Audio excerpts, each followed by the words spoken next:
Salut à tous, aujourd'hui l'épisode numéro 214 de l'After Zap Image. N'hésitez pas à suivre, je vous le rappelle, toute l'actualité du mercato sur OneFootball, la meilleure application concernant l'actu, les résultats, tout ce que vous avez envie de suivre sur le foot. Voilà, c'est OneFootball, tous les liens sont dans la description. On débute avec une déclaration de Neymar. Il nous dit: les rumeurs de mon départ, non, ce ne sont que des spéculations de la presse. Ceux qui inventent ces choses-là, ils doivent se demander comment ils font pour en savoir plus sur ma vie que moi. C'est vrai que bon, après Neymar, c'est tellement un joueur qui est attendu, un joueur qui déchaîne les passions, qu'il soit aimé ou non aimé, on va dire. C'est quelqu'un, voilà, que la presse apprécie parce que voilà, il y a des coupes de cheveux, il y a tout ce qui s'ensuit avec Neymar, et en plus de ça, c'est un joueur qui a un talent énorme. Donc forcément, la presse, elle a envie de vendre des papiers, et forcément, bien sûr, il y a beaucoup de rumeurs qui sont fausses sur Neymar. Mais bon, par exemple l'année dernière, les rumeurs qu'on entendait lors du transfert Barça-PSG, au début tout le monde pensait que c'était faux, puis après ça s'est quand même avéré vrai. Donc bien sûr il y a des rumeurs qui sont fausses sur Neymar, mais il y en a aussi qui sont fondées. Ensuite, nouvelle déclaration de Dani Alves. Il nous parle de Neymar, il nous dit: les critiques envers Neymar, je pense que c'était trop. S'il devient émotif, il critique. S'il colore ses cheveux, il critique.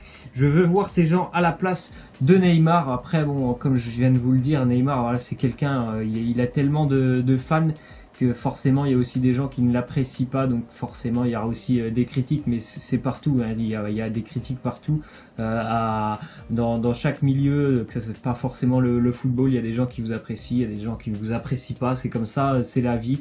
Après bon, Neymar, peut-être c'est bien sûr forcément dû à sa notoriété et à la médiatisation de tous ses faits et gestes. C'est sûr qu'il y a encore certainement beaucoup plus de critiques, mais voilà, c'est comme ça. Ensuite, une déclaration de Thomas Tuchel sur Gianluigi Buffon. Il nous dit: je connais Gianluigi que par quelques interviews lorsqu'il était à la Juventus, et maintenant il est en face de moi. Il n'est pas qu'une légende sur le terrain, il est aussi une grande personne. C'est bon pour un coach d'avoir quelqu'un comme lui dans une équipe. Bien sûr, c'est très bien pour le Paris Saint-Germain d'avoir un joueur de ce type comme Buffon au Paris Saint-Germain. On attendra de voir ses performances sportives et physiques, mais oui, on sait aussi qu'il va beaucoup apporter à l'effectif parisien de par son expérience quand même. À plus de 40 ans, il a vécu de nombreuses choses dans le monde du football, Gianluigi Buffon. Il a été souvent quelqu'un de super important pour la Juventus, déjà parce que voilà, comme je l'ai dit, il a une expérience riche, et en plus de ça, c'est un très bon gardien. Donc on verra ce qu'il va pouvoir apporter au Paris Saint-Germain.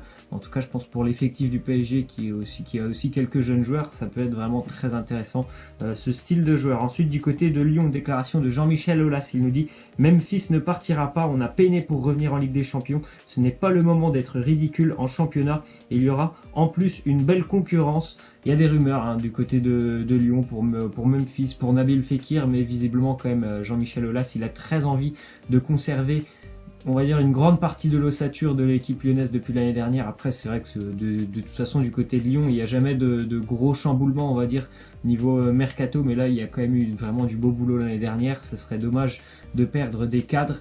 Mais après, bon, aussi, s'il y a des grosses offres qui arrivent sur la table, je pense que Jean-Michel Aulas, il va pas les refuser, hein. S'il y a vraiment un gros chèque qui arrive, que ce soit par exemple pour Memphis ou Nabil Fekir. Ensuite, on voit du côté de Lyon qu'aujourd'hui à 15h30, en conférence de presse, il y aura la présentation de Martin Terrier et Léo Dubois. On avait presque oublié qu'ils avaient signé à Lyon, parce que bon, c'est fait depuis maintenant de nombreux mois pour ces deux joueurs qui sont vraiment d'excellents joueurs malgré leur jeune âge. Donc c'est vraiment encore une fois un beau coup réalisé par l'Olympique Lyonnais. Il y a vraiment du potentiel chez ces deux garçons.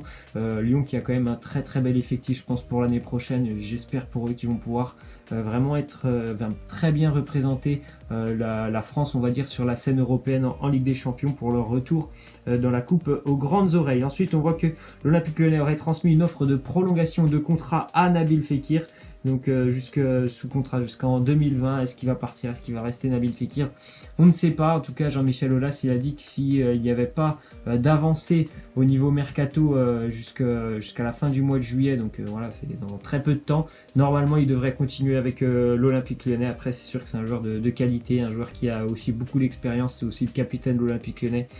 Donc ce serait un joueur très important pour l'Olympique Lyonnais, il faut qu'il le conserve, mais comme je vous l'ai dit, s'il y a un gros chèque, est-ce que Lyon va pouvoir résister? Je ne sais pas. Ensuite, on voit du côté du Stade de Reims une signature en défense, Alexis Romao qui s'engage pour 2 ans avec les Rémois qui sont remontés en Ligue 1. Romao, il connaît très très bien la Ligue 1, il est passé de nombreuses années par Lorient, par l'Olympique de Marseille, il évoluait l'année précédente du côté de l'Olympiakos en Grèce. Ensuite, on voit du côté du Stade Rennais, Joris Gnagnon, le défenseur central rennais, qui est très jeune quand même, seulement 21 ans pour Gnagnon. Il devrait rejoindre l'Espagne et le FC Séville pour celui qu'on surnomme le mur, parce que c'est vraiment un solide guerrier, Joris Gnagnon en défense. Il pourrait rejoindre le FC Séville, une indemnité à peu près de 15 millions d'euros. Du côté de Guingamp, normalement on devrait perdre Clément Grenier, qui a quand même fait une très bonne demi-saison du côté de Guingamp, puisqu'il est arrivé je crois au mois de janvier ou février. Seulement 15 matchs pour lui avec l'en avant Guingamp, mais quand même 5 buts, alors qu'il avait vécu des saisons vraiment très compliquées les années précédentes du côté de Lyon, de l'Italie avec l'AS Roma. Donc il pourrait rejoindre le Stade Rennais. Il devrait être présenté normalement cet après-midi, après le départ de Cazerie. C'est pas vraiment le même style de joueur, mais ça se rapproche quand même entre Cazerie et Clément Grenier. Donc Grenier qui devrait rejoindre le Stade Rennais, et donc il ne quitterait pas la Bretagne. Ensuite, on voit les statistiques, l'incroyable physique de Cristiano Ronaldo, comparable à un joueur de 20 ans. Il y a eu des études et des tests réalisés du côté de la Juventus Turin, notamment sur la masse graisseuse, la masse musculaire de Cristiano Ronaldo. Et ce qui en ressort de ces tests, c'est que tout simplement Cristiano, il a la forme d'un garçon de 20 ans, ce qui est quand même assez incroyable. On rappelle qu'il a 33 ans, Cristiano Ronaldo, donc voilà, je pense qu'il va encore vivre une très très belle saison avec la Juventus et marquer encore une fois, je pense, l'histoire du football. Ensuite, du côté de Manchester City, on est désormais en pole position pour faire signer Miralem Pjanic. La Juventus en demande 100 millions d'euros. C'est incroyable quand même que Manchester City continue de vouloir autant de milieux de terrain. Ils ont déjà une équipe qui est monstrueuse.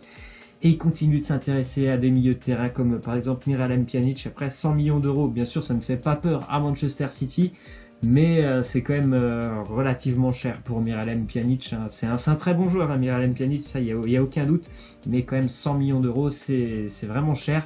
Après bon, c'est le mercato qui est comme ça en ce moment. Après Manchester City est vraiment capable de mettre les 100 millions d'euros, mais je sais pas, on verra ça dans les prochaines semaines. Ensuite, du côté du Borussia Dortmund, on accélère les négociations avec Axel Witsel, comme le désire Lucien Favre, l'entraîneur du Borussia. Une offre de 20 millions a été transmise au club chinois où évolue Axel Witsel, lui qui a fait une très bonne Coupe du Monde avec la Belgique. C'est certainement ça aussi qui a permis de médiatiser ses performances, parce qu'on pouvait avoir des doutes. Est-ce que avec le championnat chinois, il allait avoir un bon niveau pendant cette Coupe du Monde? Il a éteint tous ses doutes. Il a été vraiment très bon, Axel Witsel, au milieu de terrain. C'est un joueur qui est intelligent, qui est doué techniquement, et qui en plus de ça, avec sa taille, ça lui permet vraiment de se défaire facilement, on va dire, des duels, et de gagner de nombreux duels au milieu de terrain. Ensuite, du côté de Chelsea, on aurait ciblé Joe Hart ou encore Jack Butland afin de succéder à un éventuel départ de Thibaut Courtois. Est-ce que Courtois va rejoindre Madrid? On ne sait pas, on verra ça dans les prochains jours. Après avoir ciblé Petr Cech, ils ont maintenant Joe Hart ou Jack Butland. Alors c'est vrai que c'est pas le même niveau de gardien quand même, parce qu'on rappelle que les deux anciens gardiens de Chelsea, c'était du Courtois ou encore du Petr Cech. Là c'est du top niveau. Joe Hart ou Butland, là c'est pas vraiment du top niveau, même si Butland c'est un très bon gardien, mais alors Joe Hart c'est pas du top niveau quand même. Ensuite, déclaration de Didier Deschamps, il nous parle de Pogba, il nous dit: durant ce mondial, Paul était apaisé, serein, il savait pourquoi il était là, il avait tout organisé pour que ça se passe comme ça jusqu'au bout, et il s'est libéré d'un fardeau. Vous, la presse, c'est vrai que bon, il y a eu beaucoup de problèmes entre la presse et l'équipe de France, que ça soit avant et pendant ce mondial. Mais Paul Pogba, ça a été l'un des joueurs, je trouve, qui était le plus régulier, même sur la phase de groupe avec l'équipe de France. Il a été très bon, Paul Pogba, donc c'est tant mieux de l'avoir retrouvé à un réel niveau qu'on lui connaissait, surtout à la Juventus. Ensuite, déclaration d'Aymeric Laporte, il nous dit: ce que je ressens après la victoire des Bleus, de la jalousie pour être honnête. Les décisions ont été faites et tu dois les accepter. Ce n'était pas forcément une surprise pour moi de ne pas être retenu. Je n'étais pas dans les groupes dans les groupes précédents. Après, c'est sûr que forcément, il n'a pas participé à cette Coupe du Monde, donc il doit être un petit peu jaloux de ses coéquipiers qui ont été, eux, sacrés champions du monde. Ensuite, déclaration d'Olivier Giroud, il nous dit, pour la petite histoire, Hugo Lloris, entre nous, avait dit qu'il se raserait la tête. Aussi, il ne l'a pas dit à la presse, peut-être que je balance une bombe. Et lui aussi, c'est un homme de parole. Vous avez vu des images, je pense, d'Olivier Giroud avec le crâne rasé. Donc Hugo Lloris, visiblement, il aurait fait la même promesse. Et je pense que s'il l'a dit à Olivier Giroud, et qu'il va certainement le faire, hein, je ne sais pas quand, mais certainement qu'il le fera. Ensuite, déclaration de David Villa, il nous dit, c'est l'une des meilleures équipes du monde. Et je n'ai aucun doute que Pep remportera encore beaucoup de trophées la saison prochaine et pourquoi pas la Ligue des Champions qu'il convoite depuis de nombreuses années. C'est vrai que City, c'est l'une des meilleures équipes du monde, actuellement l'une des meilleures équipes d'Europe, mais on attend toujours qu'en Ligue des Champions, ils puissent franchir ce palier qui les bloque depuis quelques années. Et c'est très bien ce qu'ils font en Première Ligue, en Angleterre, sur la scène anglaise, c'est très bien parce qu'ils vont même très loin en général lors des coupes.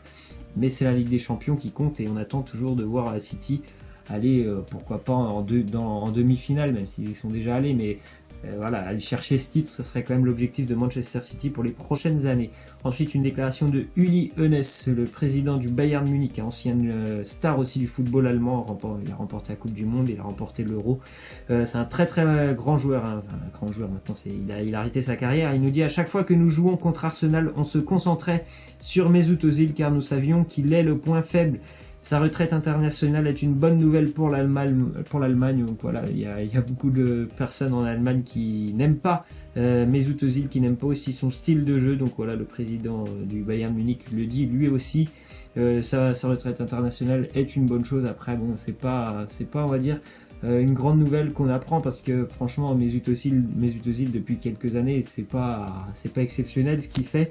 Donc c'est plus vraiment le même joueur qu'il y a 4 ou 5 ans. Après, bon, je pense que le déchaînement de violence autour de lui, hein, parce qu'il y a des propos assez violents autour de lui, ça c'est quand même assez triste. Ensuite, on va terminer donc avec la question de fin. Que doit faire Nabil Fekir? Rester à Lyon ou rejoindre Chelsea ou Liverpool, hein, peu importe. Mais vous, qu'est-ce que vous préféreriez pour Nabil Fekir? Bien évidemment, moi, on regarde tous la Ligue 1, hein, je pense qu'on aimerait que Nabil Fekir puisse rester du côté de Lyon, mais je pense vraiment aussi que ce serait bien de le voir dans un club avec de plus grandes ambitions que l'Olympique Lyonnais. Donc je suis assez partagé. Après, j'aimerais bien qu'il continue l'aventure avec l'Olympique Lyonnais, mais je pense que de le voir aussi dans un très grand club, ce serait une super opportunité pour lui. Donc je suis assez partagé quand même sur cette question. Laissez-moi en commentaire ce que vous en pensez. Voilà, c'est la fin de cet After Zapping. Moi, j'espère que ça vous aura plu. N'hésitez pas à lâcher des likes, à vous abonner. Moi, je vous laisse et je vous dis à demain. Ciao.